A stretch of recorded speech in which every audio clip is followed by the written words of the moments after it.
السلام علیکم خواتین و حضرات، پروگرام میں ادب کے ساتھ آپ کا میزبان اظہر جاوید حاضر خدمت ہے۔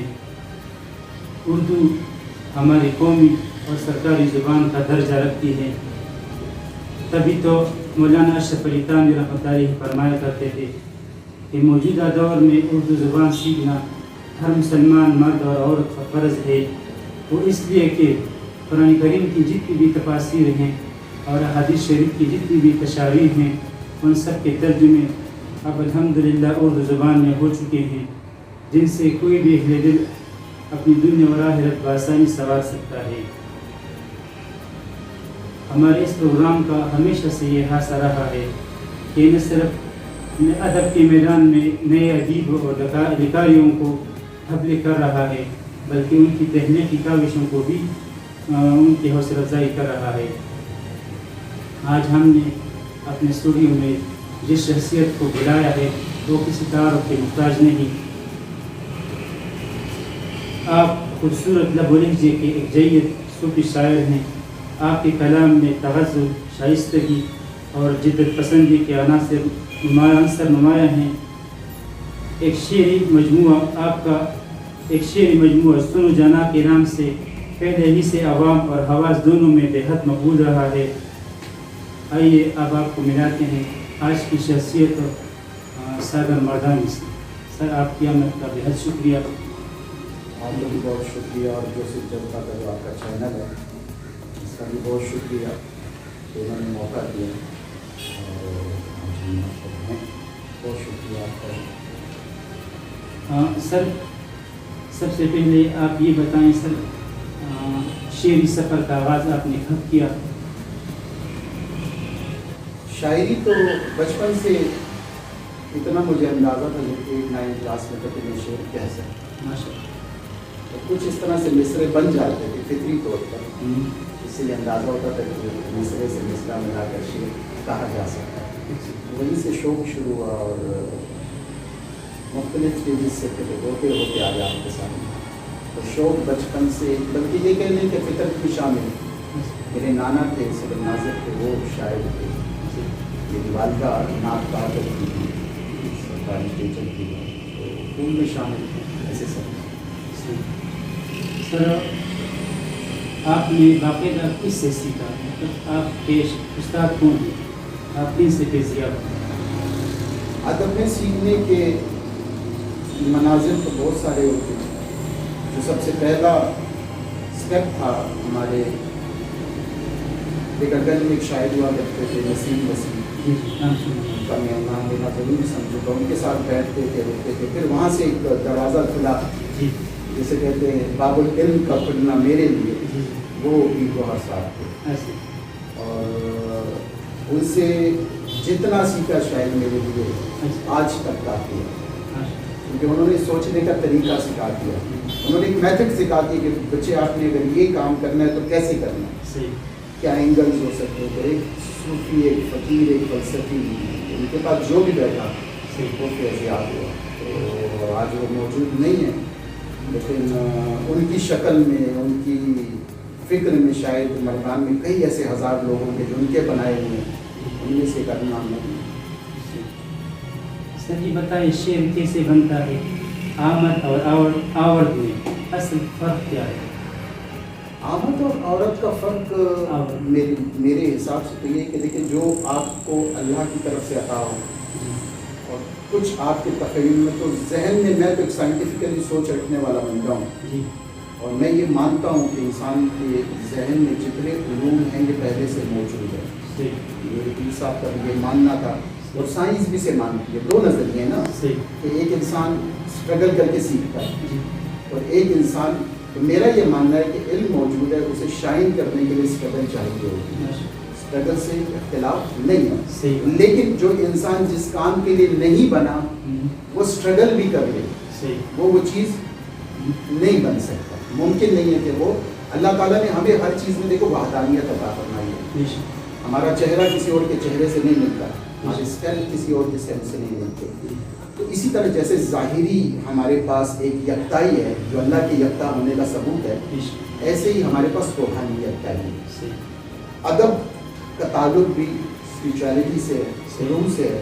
یہ وہ چیز ہوتی ہے کہ جو عطا بھی ہے اور جسے آپ کو شاعری نہیں کرتا، دونوں چیزوں سے آپ کا گزارا، اس کے بغیر گزارا نہیں ہے۔ اگر عطا ہے اور آپ نے شاعری نہیں کی تب بھی ادھورا، اگر شاعری کر دی اور عطا نہیں ہے تو پھر صرف عروضی بن کر رہ جائے گی، پھر شاعری میں رنگ نہیں ہے۔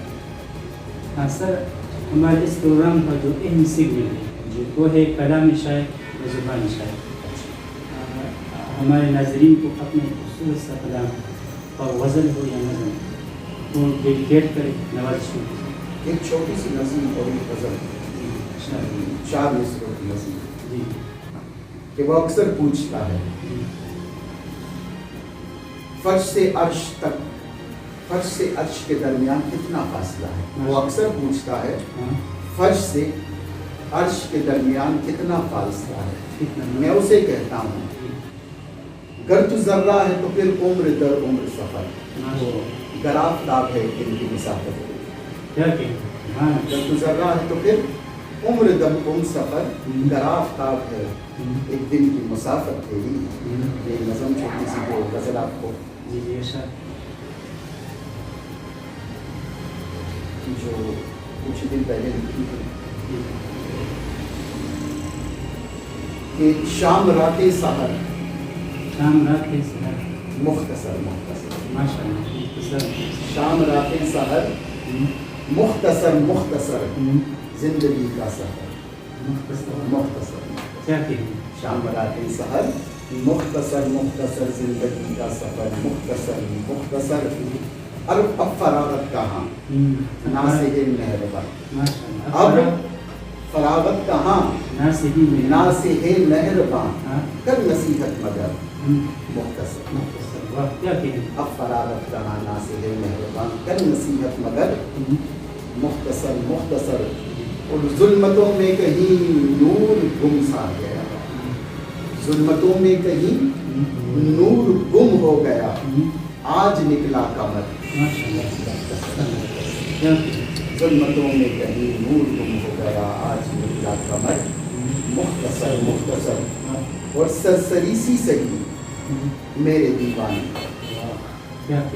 سرسری سی سہی میرے دیوان پر اس نے ڈالی نظر، مختصر مختصر، اور آخری شعر ہے رات بھر اب کہاں بات کا سلسلہ، رات بھر اب کہاں، دور ایسا ہے نا ٹائم میں، رات بھر اب کہاں بات کا سلسلہ، بات ہوگی مگر مختصر مختصر۔ اچھا سر، اپنی کلام میں انفرادیت لانے کے لیے ایک شاعر کو کن کن مراحل سے گزرنا پڑتا ہے؟ اصل میں سب سے مین چیز ہے وہ فکر کی پختگی ہے۔ آپ کو جس آپ کوشش کریں آپ اس اینگل میں نہ لکھیں کہ جس اینگل میں لوگ لکھ چکے ہیں، کیونکہ جب آپ نئے تراکی کی طرف جائیں گے، نئے تخیل کی طرف جائیں گے تو پھر جملے بھی نئے آئیں گے۔ اگر وہی بات آپ نے کرنی ہے جو گزشتہ لوگ کہہ چکے ہیں تو پھر وہ بات اس طرح کی بنے گی۔ تو سب سے پہلی چیز یہ کہ آپ کی سوچ میں انفرادیت کا ہونا، لہجے کا شاعر بننا، کہ جب لوگ وہ شعر سنے تو وہ پتہ لگ جائے کہ کس شاعر کا ہے۔ بشیر بدر کو سنیں، وہ آپ کو نہ پتا ہو یہ کلام کس کا ہے، جب وہ شعر پڑھیں گے تو آپ کو لہجہ پتہ لگ جائے گا تو بشیر بدر کا، ٹھیک ہے نا؟ تو مین چیز یہ کہ آپ کو خاص کر اردو میں شاعری کسی بھی حوالے سے، لیکن اردو میں جتنی پیچیدگی دو مصروں میں آپ کتنی جیت جامع بات کہہ سکتے ہیں، یہ ضروری چیز ہے۔ اور یہی تب آئے گی کہ جب آپ پریکٹیکلی سوچیں گے کسی چیز پر لکھیں تو اس کے بارے میں جتنی آپ کی آگہی ہوگی اور پھر اسے آپ کتنے اینگلس میں دیکھ سکتے ہیں، تو یہ بہت ضروری ہے۔ عروض اور یہ شاعری وزن یہ بات کی بات ہے، مطلب یہ شعر کے لیے ضروری ہے نا، لیکن اچھے شعر کے لیے ضروری یہ چیزیں صرف نہیں ہیں۔ شعر تو آپ کسی بات کو عروض میں کہہ دیں وہ شعر ہوگا، لیکن وہ اچھا شعر تب ہوگا کہ جب اس کے پیچھے فکر کار کرے۔ جس طرح سن جانا سے آپ کو اگر کوئی غزل یا دو چار اشعار یاد ہو سکے شیئر کریں گے کے ساتھ. سنو جانا میں میری قطع تھا.